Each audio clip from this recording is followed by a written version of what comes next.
നമസ്കാരം എല്ലാവർക്കും എൻ്റെ ചാനലിലെ പുതിയൊരു വീഡിയോയിലേക്ക് സ്വാഗതം. അപ്പം നാണ്ട 10th ലെവല് ഫസ്റ്റ് സ്റ്റേജിൻ്റെ ഫൈനൽ കീ ഇതാ ഇപ്പോൾ വന്നിട്ടുണ്ട്. ഇപ്പോഴെന്ന് വെച്ചാൽ ഞാൻ ഈ വീഡിയോ എടുക്കുന്ന സമയത്തിന് കുറച്ച് മുമ്പ് വീഡിയോ അപ്ലോഡ് ചെയ്യുമ്പം കുറച്ച് നേരം കൂടെ കഴിയും.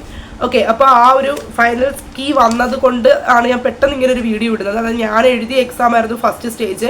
ഞാൻ അതിൻ്റെ റിവ്യൂ വീഡിയോ ഒക്കെ ഇട്ടിട്ടുണ്ടായിരുന്നു. അത് കുറേ പേരൊക്കെ കണ്ടിട്ടുണ്ട്. അപ്പം കുറേ പേർക്ക് എൻ്റെ മാർക്കൊക്കെ അറിയായിരിക്കും. അപ്പോൾ അതിൽ നിന്ന് ചേഞ്ച് വന്നു എന്നാണ് ഞാൻ ഈ ഒരു വീഡിയോയിൽ പറയുന്നത്. അപ്പം പ്രതീക്ഷിച്ച പോലെ തന്നെ വലിയ എറേഴ്സ് ഒന്നും ഇല്ലാത്തൊരു ക്വസ്റ്റ്യൻ പേപ്പർ ആയിരുന്നു 10th ലെവൽ ഫസ്റ്റ് സ്റ്റേജിൻ്റെത്. അതുപോലെ തന്നെ ഡിലീഷനും വലുതായിട്ടില്ല. മാത്സിൽ ഒരു ഒറ്റ ക്വസ്റ്റ്യൻ മാത്രമേ ഡിലീറ്റ് ചെയ്തുള്ളൂ. നിർഭാഗ്യവശാൽ ആ ഒരു ക്വസ്റ്റ്യൻ എനിക്ക് ശരിയായിട്ടുള്ള ക്വസ്റ്റ്യൻ ആയിരുന്നു, അതാണ് ഡിലീറ്റ് ചെയ്തത്. ഇനി അതെന്താണ് ഡിലീറ്റ് ചെയ്തതെന്ന് ചോദിച്ചാൽ എനിക്കറിയാൻ വയ്യ. ഇനി എനിക്കതിന് ആൻസർ കിട്ടിയായിരുന്നു. ഓപ്ഷനിൽ വേറെ ആൻസർ ഉണ്ടോ എന്ന് എനിക്ക് അറിഞ്ഞുകൂടാ. അപ്പോൾ അതാണ് ഡിലീറ്റ് ചെയ്തത്. ഏതാണെന്ന് വെച്ചാൽ തന്നിരിക്കുന്ന ജോഡികളിൽ ഒരു ജോഡി മാത്രം മറ്റു 3 ജോഡികളിൽ നിന്ന് വ്യത്യസ്തമായത്. ആ ജോഡി ഈ ടൈപ്പ് ക്വസ്റ്റ്യൻ എപ്പോഴും PS ഡിലീറ്റ് ചെയ്യും. ഒറ്റയാൻ ഏത്, ഈ പ്രൈം നമ്പേഴ്സൊക്കെ തന്നിട്ട് ഒറ്റയാൻ ഏത്, അങ്ങനെയൊക്കെയുള്ള ക്വസ്റ്റ്യൻസ്, ഓഡ് വൺ ഔട്ട്, ഇതൊക്കെ എപ്പോഴും PS ഡിലീറ്റ് ചെയ്യുന്ന ടൈപ്പ് ക്വസ്റ്റ്യൻസ് ആണ്. ആൻസർ ഉണ്ടെങ്കിലും ചിലപ്പോൾ ഡിലീറ്റ് ചെയ്യുന്നത് കാണാം. എന്താണെന്ന് അറിവിടെ ഡിലീറ്റ് ചെയ്തതിനെ പറ്റി ഞാൻ വിശദമായിട്ട് നോക്കിയില്ല. പിന്നെ ബാക്കിയുള്ള ക്വസ്റ്റ്യൻസ് ഒന്നും ഡിലീറ്റ് ചെയ്തിട്ടില്ല ഭാഗ്യത്തിന്. അതുകൊണ്ട് തന്നെ എനിക്ക് കിട്ടിയ മാർക്കിന് വലിയ പരിക്കുകളൊന്നും ഇല്ലാതെ, ഒരു ചെറിയൊരു കുറവ് തന്നിട്ടുണ്ട്, എന്നാലും വലിയ പരിക്കുകളൊന്നും ഇല്ലാതെ കിട്ടിയ മാർക്ക് അവിടെ ഉണ്ട്. അപ്പം എനിക്ക് കിട്ടിയ മാർക്ക് ആദ്യം, അതായത് പ്രൊവിഷണൽ വന്നപ്പം എനിക്ക് 82.67 ആയിരുന്നു മാർക്ക്. ഇപ്പം ഒരു ക്വസ്റ്റ്യൻ ഡിലീറ്റ് ആയി. എനിക്ക് ശരിയായിട്ടുള്ള ക്വസ്റ്റ്യൻ ആയിരുന്നു, പിന്നെ ഒരു മാർക്ക് കുറഞ്ഞു, 81.67. എൻ്റെ ഏറ്റവും വലിയ ടെൻഷൻ, സാധാരണ രീതിയിൽ ഈ പ്രൊവിഷണൽ കീയിൽ നല്ല മാർക്ക് കാണും. ഫൈനൽ കീ വരുമ്പോഴത്തേക്ക് കുറേ ഡിലീഷൻ പോയിട്ട് മാർക്ക് നേരെ താഴോട്ട് വരും. LD ക്കൊക്കെ അങ്ങനെ ആയിരുന്നു. അപ്പം ആ ഒരു അവസ്ഥ വരും. അതായത് 80 കീഴ്പോട്ട് പോകുമോ എന്നുള്ളൊരു ടെൻഷൻ ഉണ്ടായിരുന്നു. അതെന്തായാലും സംഭവിച്ചില്ല. ഒരു ബൗണ്ടറിയിൽ വന്ന് നിൽക്കുവാണ്. അപ്പം അത്യാവശ്യം തരക്കേടില്ലാത്ത മാർക്കാണെന്ന് ഞാൻ വിശ്വസിക്കുന്നു.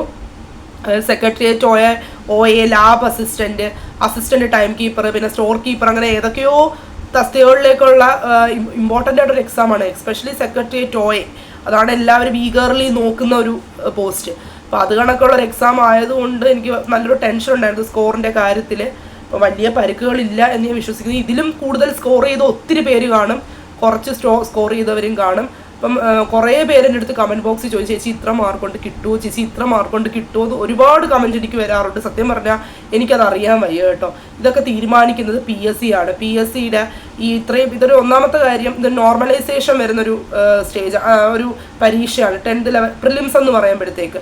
അപ്പോൾ ഇത്രയും സ്റ്റേജിൻ്റെ എക്സാമും കഴിഞ്ഞ് PSC തീരുമാനിക്കുന്ന നോർമലൈസേഷൻ പ്രൊസീജിയറൊക്കെ കഴിഞ്ഞ് വരുന്നൊരു കട്ട് ഓഫ് ആണ്. അതിന് ഞാനിപ്പോൾ ഇത്ര മാർക്കുണ്ട്, എനിക്കത് പറയുമ്പോൾ അത് അബദ്ധമായി പോകുമെന്നുള്ളൊരു പേടിയാണ്. അതാണ് ഞാൻ കൂടുതലും ന്യൂട്രലായിട്ടൊരു റിപ്ലൈ തരുന്നത്. എനിക്ക് അറിയാൻ വയ്യ. നല്ല മാർക്കാണ്, ചിലവർ മാർക്ക് കാണുമ്പോൾ 70+ ഒക്കെ നല്ല മാർക്ക് തന്നെയാണ്. അതേപോലെ 68+ ഒക്കെ പറയുന്നവരുണ്ട്. പക്ഷേ ചില മാർക്ക് കാണുമ്പോൾ നമുക്കറിയാം അത് കിട്ടാൻ ചാൻസ് ഇല്ല. അങ്ങനെയുള്ളവരോട് ഞാൻ ആ രീതിയിലും പറയാറുണ്ട്.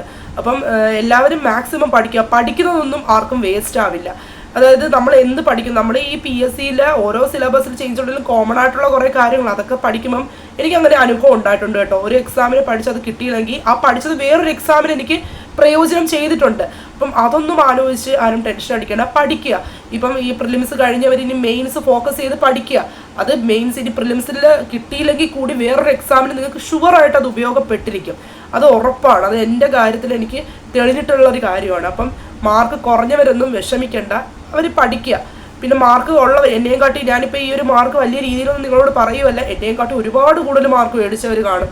അപ്പം എല്ലാവരും പഠിക്കുക. അപ്പോൾ ഇനി മെയിൻസിന് ഒരുപാട് സമയമൊന്നും ആരും പ്രതീക്ഷിക്കേണ്ട. അതായത് ഫെബ്രുവരിയിൽ 4th സ്റ്റേജും കൂടെ കഴിഞ്ഞത് ഉടനെ തന്നെ അവർ എലിജിബിലിറ്റി ലിസ്റ്റ് ഇടും. ഇപ്പോൾ വലിയ താമസമൊന്നുമില്ല റിസൾട്ട് ഇടാനെന്നറിയാമല്ലോ. അപ്പോൾ ഉടനെ തന്നെ എലിജിബിലിറ്റി ലിസ്റ്റ് ഇടും. അത് കഴിഞ്ഞ് ഉടനെ തന്നെ ഒരു 2 മാസത്തെ ഗ്യാപ്പൊക്കെ പ്രതീക്ഷിച്ചാൽ മതി. ഇപ്പം തന്നെ ടെൻറ്റേറ്റീവ് ആയിട്ടുള്ള മന്തൊക്കെ വന്നിട്ടുണ്ട് എക്സാം നടക്കാൻ ചാൻസ് ഉള്ളത്.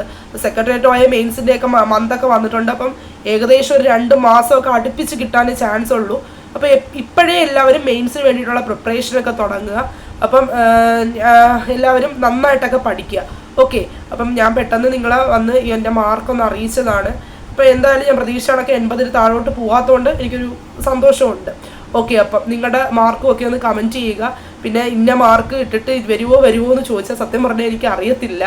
അതെല്ലാം PSCയുടെ കയ്യിലാണ്. നോർമലൈസേഷൻ പ്രൊസീജിയേഴ്സൊക്കെ എങ്ങനെയാണെന്നൊന്നും നമുക്ക് പറയാൻ പറ്റത്തില്ലല്ലോ. പിന്നെ ചില മാർക്കുകൾ കാണുമ്പോൾ നമുക്കറിയാം നല്ല മാർക്കാണ്, ചിലത് കാണുമ്പോൾ അത്ര പോരാന്നും തോന്നാറുണ്ട്. അത്രയേ ഉള്ളൂ. അത് ജാനുവരി 25 ഫെബ്രുവരിയിലും ഒക്കെ. ഇപ്പോൾ ജാനുവരി 25 തേർഡ് സ്റ്റേജ് എക്സാം എഴുതാൻ പോകുന്ന എല്ലാവർക്കും എൻ്റെ വിജയാശംസകൾ. എല്ലാവരും നല്ല സൂപ്പറായിട്ട് പോയിട്ട് എക്സാമൊക്കെ എഴുതിയിട്ട് വരിക. ഓക്കെ, അപ്പോൾ നമുക്ക് അടുത്തൊരു വീഡിയോയുമായിട്ട് ഉടനെ തന്നെ കാണാം. നിങ്ങൾക്കൊരു സർപ്രൈസുമായിട്ടാണ് ഞാൻ അടുത്തൊരു വീഡിയോ ഇടുന്നത്. അപ്പം കുറേ പേര് ഒന്ന് ചെറുതായിട്ട് പറഞ്ഞേക്കാം, കുറേ പേരുടെ അടുത്ത് കോഴ്സ് സ്റ്റാർട്ട് ചെയ്യാമെന്നൊക്കെ പേഴ്സണലി ചോദിച്ചിട്ടുണ്ട്. അപ്പം ഞാനൊരു പ്രീവിയസ് ഇയർ ക്വസ്റ്റ്യൻസിൻ്റെ ഒരു കോഴ്സ് സ്റ്റാർട്ട് ചെയ്യാൻ പോവുകയാണ്. അപ്പോൾ അതിൻ്റെ ഡീറ്റെയിൽസൊക്കെ ഞാൻ അടുത്ത വീഡിയോയിൽ പറയുന്നുണ്ട്. പിന്നെ നമ്മളൊരു പുതിയ ടെലഗ്രാം ചാനൽ തുടങ്ങിയിട്ടുണ്ട്. ആ ടെലഗ്രാം ചാനലിൻ്റെ ലിങ്ക് ഞാനിവിടെ ഡിസ്ക്രിപ്ഷനിലും ഈ വീഡിയോയുടെ ഫസ്റ്റ് കമൻറ്റായിട്ടും ഒക്കെ പിൻ ചെയ്തേക്കാം.